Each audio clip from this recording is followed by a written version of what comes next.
Hey there, Shooby-Doodlers. How are you doing? I'm right in the middle of setting up the Kickstarter campaign for my new book, Generation Moon, which I'm self-publishing. And it's a lot of work. I have spent the whole week weighing things.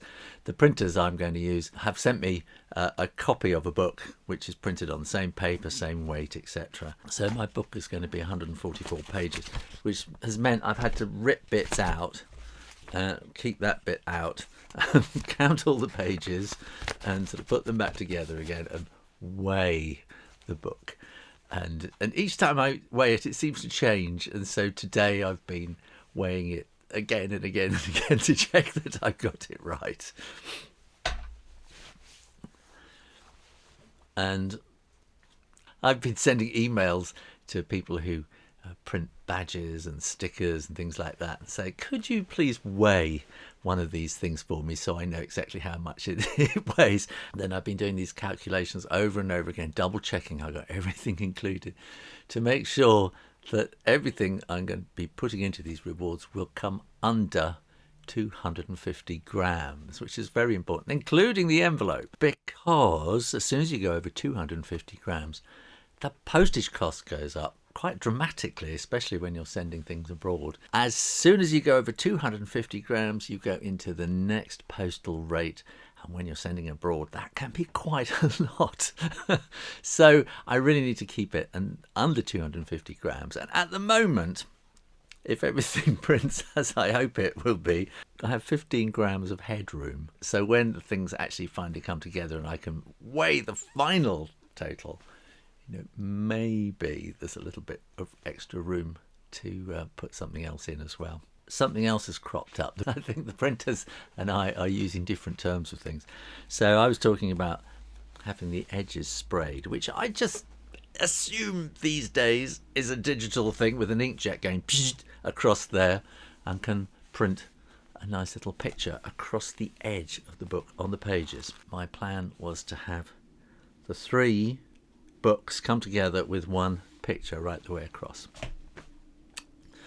Well, they don't use an inkjet printer. I can't believe what they do. They stick the book in a block, and then if they want it to be a colour, they spray it with a spray gun of some description, and then the design gets printed on it. In an old letterpress way, they actually make a metal block, and then they print it, and then print it on top the old-fashioned way, which I find quite extraordinary. There are machines around that will print edges of books in a digital fashion. They obviously haven't got one. These books are going to be a numbered limited edition, so I've got to kind of put a number on each one. And I've been thinking, oh, well, I can just sort of write in them all. And that looks a bit kind of amateur, doesn't it?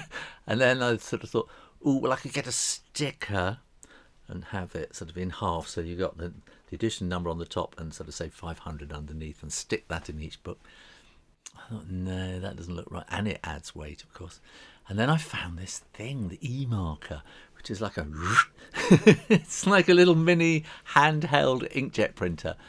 So I'm doing a lot of research into that and sort of humming and hawing and thinking about that, so that I can print, and it will increment the numbers as well, which is even better, so that you can kind of print through each book and print a really pretty thing on the title page saying this is number 1 of edition 500, whatever. And then I thought, I wonder if I can put the book into a block and print something down the side. So I'm having a little think about that.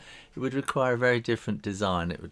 Whereas before I was thinking of a black design with sort of white stars showing out, this would really need to be something just printed along the edge. So I'm going to have to think about that. Maybe some messages, maybe you have an idea yourself. So if I'm having to do that 500 times in some kind of a jig, I'd have to set it all up. It's a really interesting process because I'm editing and editing and editing down the text the whole time, thinking, is that relevant?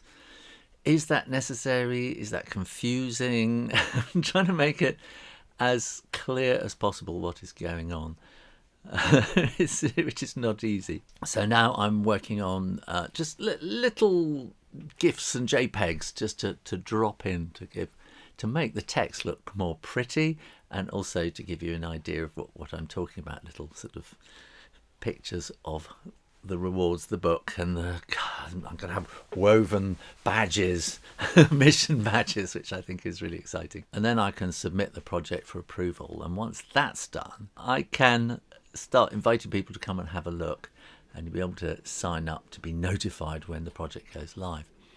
Now I'm planning to go live. See, there's lots of planning involved, and all I really want to do is start getting on with the illustration. But I know that the planning needs to be done first. So I'm planning to launch on the 1st of February and to run the campaign throughout February, and then it'll finish on the 28th. And I'm thinking of doing a live launch, so you can all join in and do a big countdown. 10, 9, 8, ignition sequence. All that. And press the button to launch the Kickstarter. And what I really want is, if you're going to want to buy one of these copies, and if you've had value from this channel before, I really just want you to come and buy a book, even if you don't want one. You can give it to your niece or your nephew or whoever you want. Give it to the school down the road or the library down the road. What's really needed is everybody to pile in on the first day, because it just whooshes up the figures and the interest at Kickstarter, and it kind of builds a whole sort of snowball effect. So this is all marketing, and that is what I haven't done before.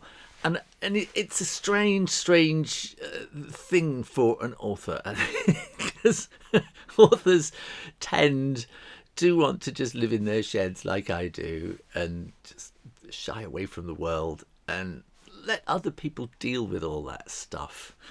And with a bit of luck, get a royalty check, twice a year, and hope somebody reads the book, and hope that there is a marketing department somewhere working on this. And marketing is a weird business. It's kind of a bit of sales, but it's not just sales. It's kind of it's not advertising and it's not sales, but it's a little bit of both, and it's something else. It's a sprinkling of magic on the top, and nobody really, I don't think, can put their finger on quite on what marketing is. When I've done self-publishing projects before, they have kind of been vanity projects. I've finally admitted that they were things I had to get out of my system. But this is different to me. This is a book I really want to write, and I really want to get it done quite quickly, which wouldn't be possible if I was doing it traditionally with another publisher.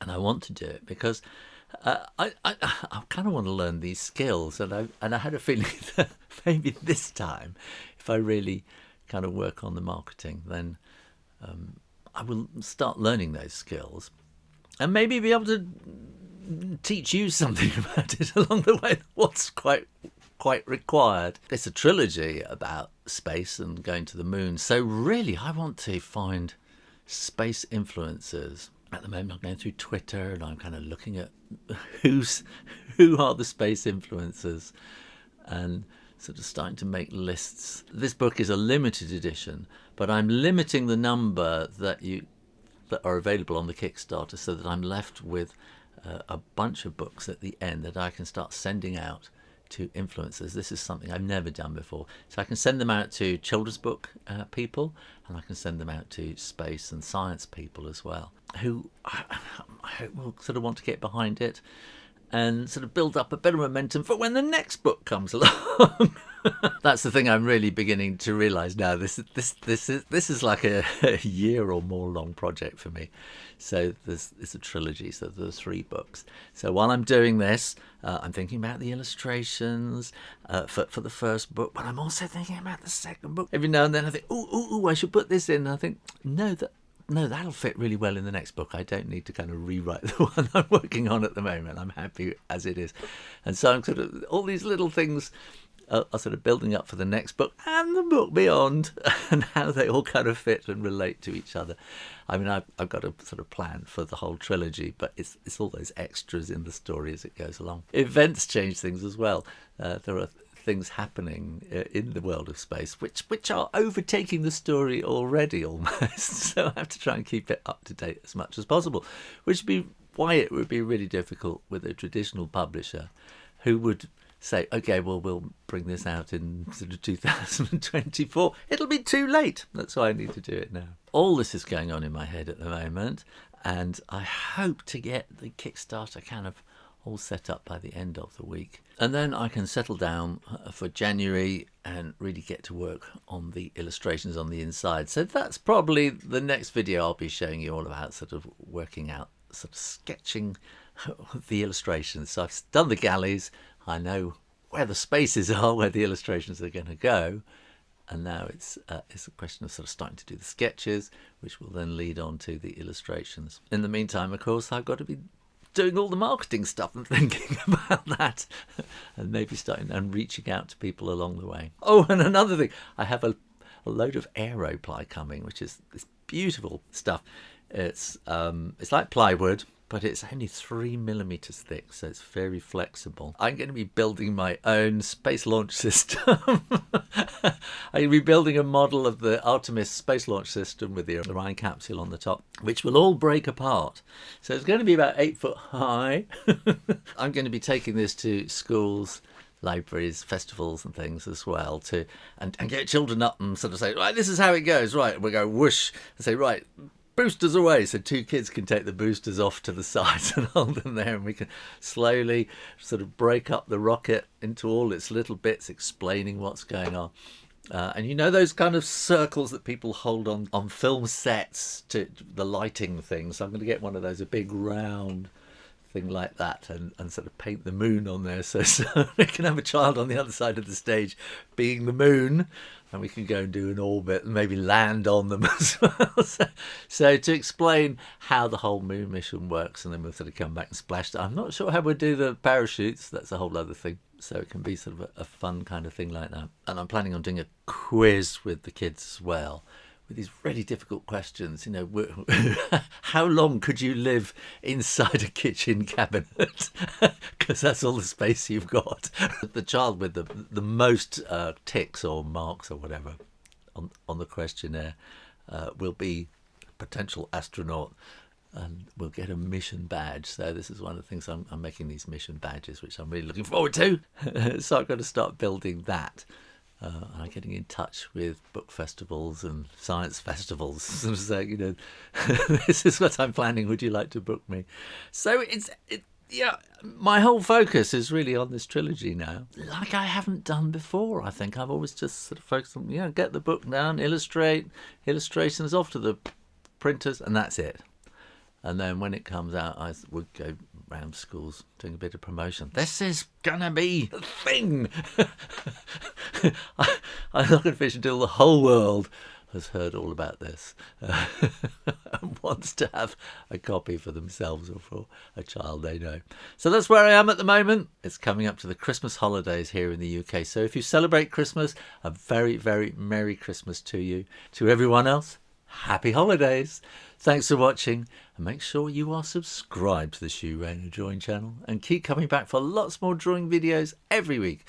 In the meantime, keep drawing, watching videos, and I'll see you next time. You take care now. Bye-bye.